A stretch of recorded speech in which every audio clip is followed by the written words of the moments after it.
Roque Dalton, el poeta que caminó con Benedetti, Cortázar y Galeano.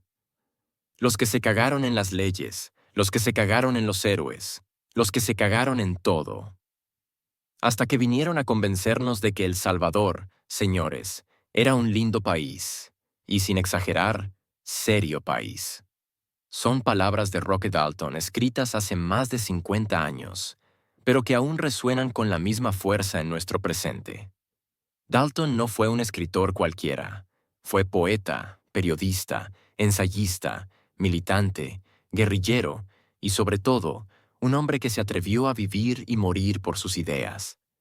Su vida, como la de El Salvador, estuvo llena de contradicciones, ternura y violencia, humor y tragedia, esperanza y dolor. Nació entre dos mundos, el de la élite terrateniente de su padre y la sencillez de la tienda de su madre, y desde allí se forjó la voz más poderosa de la poesía salvadoreña. En él, la palabra se convirtió en arma, la poesía en refugio, y la literatura en un espejo donde se reflejan las heridas de un país entero. Antes de comenzar este viaje por la vida y la obra del poeta de la Revolución, te invitamos a unirte a esta comunidad de viajeros sensoriales de la historia.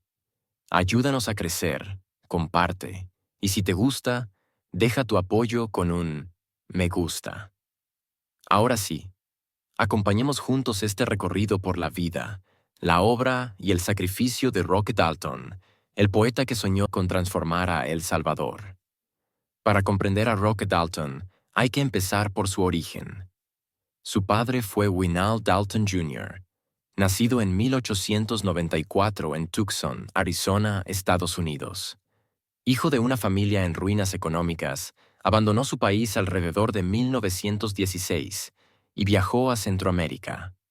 Primero vivió en Honduras y luego se instaló en El Salvador, donde encontró oportunidades en la tierra y en el cultivo del café, motor de la economía salvadoreña. Winald Dalton supo moverse en un país donde las tierras cambiaban de manos rápidamente. Muchos pequeños productores endeudados vendían barato, mientras extranjeros con capital adquirían propiedades. A través de compras y alianzas, se convirtió en terrateniente parte de la élite cafetalera. Su matrimonio con Aida Ulloa, de una familia acomodada, reforzó aún más su posición. Pero Winald Dalton tenía un carácter fuerte e irascible. En una disputa con el banquero Benjamin Bloom, fue herido de bala por los guardaespaldas del empresario. En el hospital conoció a la enfermera María García, mujer humilde con la que inició un romance.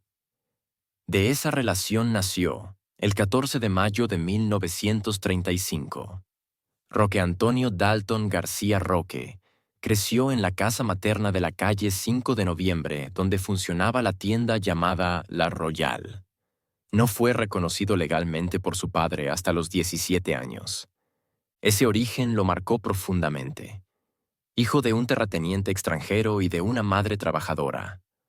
Entre dos mundos, la élite y la vida popular, Roque Dalton aprendió desde niño lo que significaban las desigualdades de clase en El Salvador. Dalton estudió en colegios de élite, el Kindergarten Santa Teresita de Jesús, el Colegio Bautista de San Salvador y desde 1946, el Externado de San José dirigido por jesuitas. Más tarde ingresó a la Universidad de El Salvador para estudiar Derecho y continuó sus estudios en la Universidad de Chile, donde descubrió el marxismo. Algunos investigadores afirman que también pasó por la UNAM de México, aunque esa versión ha sido discutida.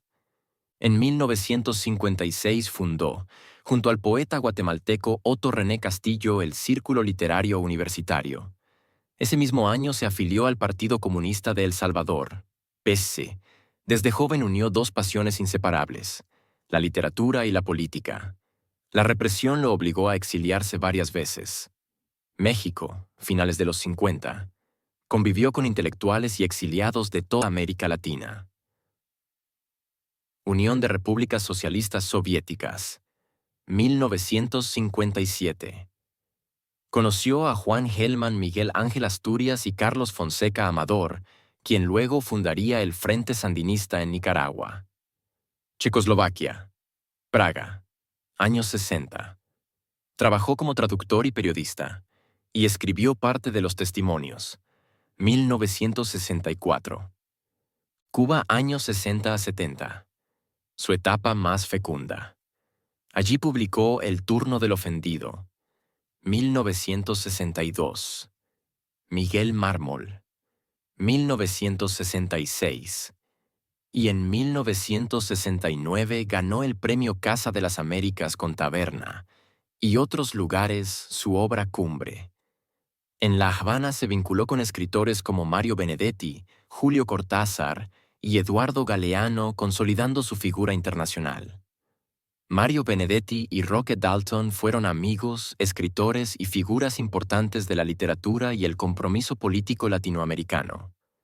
Benedetti entrevistó a Dalton para el libro Una hora con Roque Dalton, y en su honor escribió poemas como A Roque. Ambos compartieron una larga relación de afecto y admiración mutua, y sus fundaciones buscan la continuidad de sus legados a través de intercambios culturales. Dalton coincidió con Benedetti en Cuba, sobre todo en los espacios de la Casa de las Américas en La Habana, centro cultural que acogía a escritores exiliados y comprometidos con las luchas sociales. Benedetti valoraba el tono irónico y cotidiano de Dalton, muy cercano al suyo, aunque Dalton era más sarcástico y explosivo. Se tenían un respeto literario y político mutuo, compartían la visión de que la poesía debía estar ligada a la vida real y a la justicia social. Benedetti lamentó profundamente el asesinato de Dalton y reivindicó como una de las voces más potentes de la poesía revolucionaria. Julio Cortázar y Roque Dalton.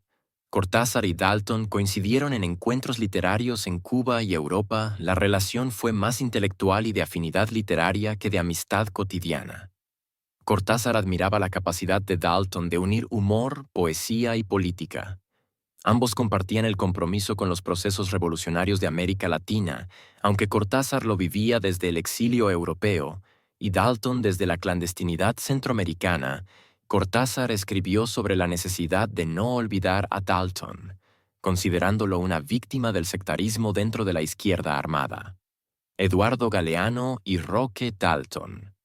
Dalton y Galeano tuvieron una relación mucho más cercana, marcada por la militancia cultural latinoamericana. Se conocieron en espacios de solidaridad internacionalista, especialmente en Cuba y en foros culturales del Cono Sur. Galeano veía en Dalton un hermano en la palabra. Ambos escribían con una mezcla de historia, denuncia y poesía, y ambos tenían un fuerte sentido del humor y de la ironía política. Tras su muerte, Galeano lo recordó como un poeta imprescindible, alguien que había unido la poesía con la acción revolucionaria como pocos. En conjunto, Dalton fue parte de la red literaria de la izquierda latinoamericana junto a Benedetti, Cortázar, Galeano, Nicolás Guillén, Ernesto Cardenal y muchos otros. Con todos ellos compartió no solo poesía, sino causas políticas comunes, la denuncia de las dictaduras, la solidaridad con Cuba, la resistencia a la represión. Su asesinato lo convirtió en una figura respetada y reivindicada por estos escritores, quienes lo mencionaron como ejemplo de los riesgos de vivir la literatura como compromiso total. En 1973 regresó clandestinamente al país bajo el seudónimo Julio Delfos Marín. Se unió al Ejército Revolucionario del Pueblo, ERP. Su misión no era solo tomar las armas, sino fortalecer el frente político e ideológico de la guerrilla, escribir documentos, formar cuadros, acercar la lucha armada al pueblo.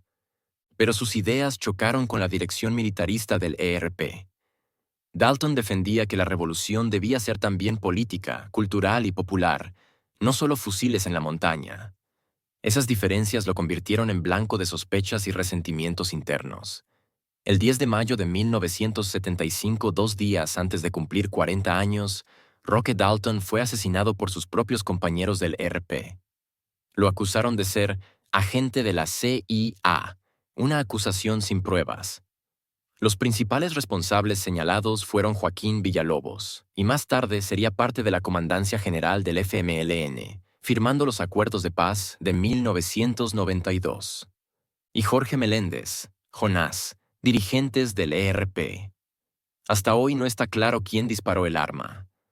Tampoco dónde ocurrió exactamente la ejecución. Existen dos versiones. La primera, y más probable, afirma que fue en una casa del barrio Santa Anita al sur de San Salvador. La segunda sostiene que fue en el Playón, un paraje de lava seca en el volcán Quesaltepec. En cualquier caso, la certeza es una sola. El poeta más importante de El Salvador fue silenciado por las balas de aquellos que consideraba sus compañeros. Paradójicamente, años después, varios de ellos participarían en la política, algunos en cargos de poder, otros en la sombra. Su muerte no fortaleció a la guerrilla, la dividió y la debilitó, pero convirtió a Dalton en un símbolo. Roque Dalton dejó una obra amplia y diversa. El turno del ofendido, 1962. Los testimonios, 1964. Miguel Mármol, 1966. Taberna y otros lugares, 1969, su libro más famoso. Y poemas universales como Poema de Amor, y como tú en ellos mezcló crítica social, humor, sarcasmo, ternura y esperanza. Su poesía es al mismo tiempo espejo y denuncia, consuelo y grito. Roque Dalton murió joven, pero su palabra sobrevivió. Medio siglo después, El Salvador sigue enfrentando pobreza, corrupción y populismo. Su poesía nos recuerda que este país, pese a todo, es un lindo y serio país, aunque todavía pendiente de justicia y dignidad. Como escribió en otro de sus poemas más leídos: yo como tú amo el amor, la vida, el dulce encanto de las cosas, el paisaje celeste de los días de enero, y mi sangre bullendo ríe a través de mis ojos que han conocido el brote de las lágrimas. La muerte de Roque Dalton en 1975 no solo terminó con la vida de un poeta y militante. Fue un golpe devastador para la izquierda salvadoreña. Su ejecución fracturó al ERP, debilitó la moral de sus combatientes y abrió una herida que, casi 50 años después, sigue sin cicatrizar. Pero a la vez, su muerte lo elevó al rango de símbolo eterno, el poeta que murió por sus ideas, el intelectual convertido en mártir de una revolución que nunca llegó a concretarse. En otros países de América Latina, poetas y escritores comprometidos como Pablo Neruda en Chile o Mario Benedetti en Uruguay se convirtieron en referentes de la resistencia desde el exilio o la denuncia escrita. Dalton, en cambio, eligió regresar a su país, ponerse en riesgo y vivir la clandestinidad. Su decisión lo llevó a una paradoja única. No fue asesinado por el enemigo militar, sino por los mismos que compartían con él el sueño de la liberación. Por eso, su caso es más doloroso y complejo. Su asesinato no fue una derrota frente al adversario externo, sino un acto de desconfianza interna, un reflejo del sectarismo y de las luchas de poder dentro de la izquierda armada. Hoy, medio siglo después, su asesinato sigue rodeado de sombras y contradicciones. ¿Fue un crimen político planeado por la cúpula del ERP? ¿Fue una traición motivada por el miedo a su carisma y su brillo intelectual? ¿O fue, como algunos sostienen, el resultado de los excesos de un movimiento militarista que no supo convivir con la crítica y la palabra poética? Lo cierto es que algunos de los hombres que participaron en su ejecución terminaron, años después, ocupando cargos políticos, firmando acuerdos de paz o moviéndose entre las élites del poder. La ironía histórica es brutal. Quienes callaron al poeta, luego hablaron en nombre del pueblo. ¿Fue entonces en vano su sacrificio? ¿O es precisamente esa injusticia la que lo transformó en un mito intocable? La historia de Roque Dalton no tiene respuestas fáciles. Es un espejo incómodo donde se refleja la violencia de un tiempo en que la palabra fue temida tanto como las armas. Y aquí es donde entras tú, espectador. ¿Qué opinas? ¿Fue Dalton víctima de la traición, de la política, o del miedo que genera un poeta cuando su voz es más fuerte que los fusiles? Este es el momento de reflexionar, de intercambiar opiniones, de aprender juntos. Porque la memoria no es un museo, es un espacio vivo, abierto al debate. Y en esa memoria, Roque Dalton sigue preguntándonos, medio siglo después, ¿qué clase de país queremos construir?